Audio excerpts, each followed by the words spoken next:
Alistair Hendry for MMA Plus. I'm here with Sheldon Westcott. First of all, Sheldon, you've had quite an interesting year, really. You were actually out in Thailand, and I think you got a staph in your foot. Can you tell me a little bit about that? Yeah, it was about 2 weeks before the fight. I ended up getting a staph infection in my foot, and I ended up spending about a week in the hospital while I was in Thailand, and I ended up having to pull out. It was awful because I was right there. I was so close to my fight.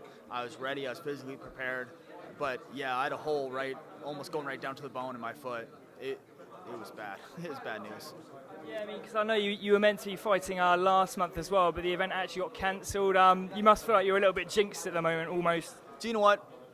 When they told me that I got moved to this card, I enjoyed it for 2 reasons. One, I've always fought in Canada. This is going to be my first fight away, and I really want to see the world and fight on the other side of the world. And then the second thing was I get to fight a hometown guy in his hometown. And for me, what more can you want than that? Do you quite like playing the bad guy role?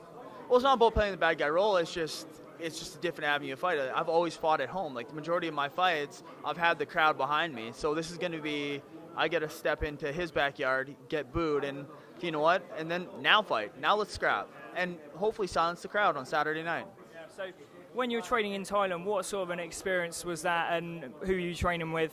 It was a fantastic experience. I was at Tiger Muay Thai. Raj Huerta is out there, and he really looked after me, and all of his guys like George Hickman, Tarek Solomon. Patrick Cote was down there too, my coach from The Ultimate Fighter. And so I got a really good, Alex Volkovsky. So I got a really good group of guys to help me get ready for my fight, and I couldn't ask for any more. The instruction is fantastic down there. The jiu-jitsu coach is great. The Thai boxing is obviously the best in the world. So I really enjoyed spending my time down there. Yeah, I mean, you talk about tough and you talk about Patrick Cote. I mean, how draining is the entire process? Being in the house, it's definitely different, and it weighs on your head a lot.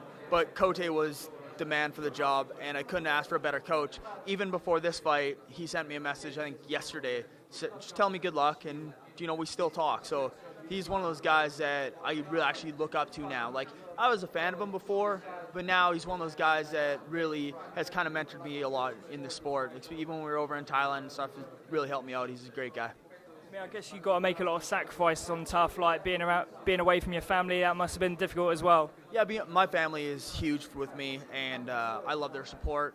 And being in a house with 16 dudes also is the worst thing in the world. So missing your family, being surrounded by a bunch of guys, being filmed is definitely hard. It's one of those things that you can't really put into words until you do it. So.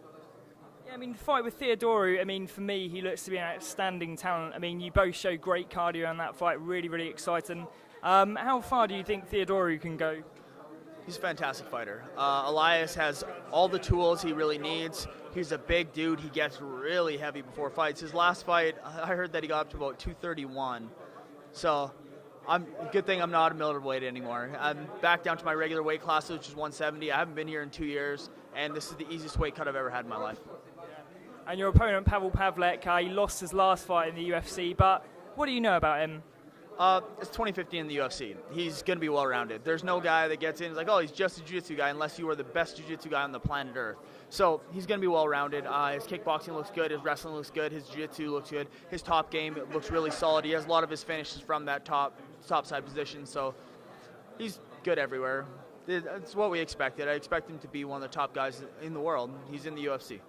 Yeah, I mean, I think the thing about the welterweight division is that it is so stacked at the moment. You've got Lawler and McDonald. I mean, how do you see that fight going?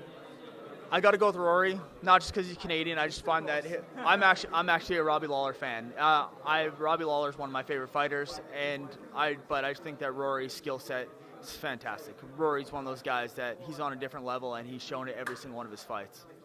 Okay, cool. Well, thank you very much for your time. Good luck on Saturday. Alistair Hendry for MMA Plus.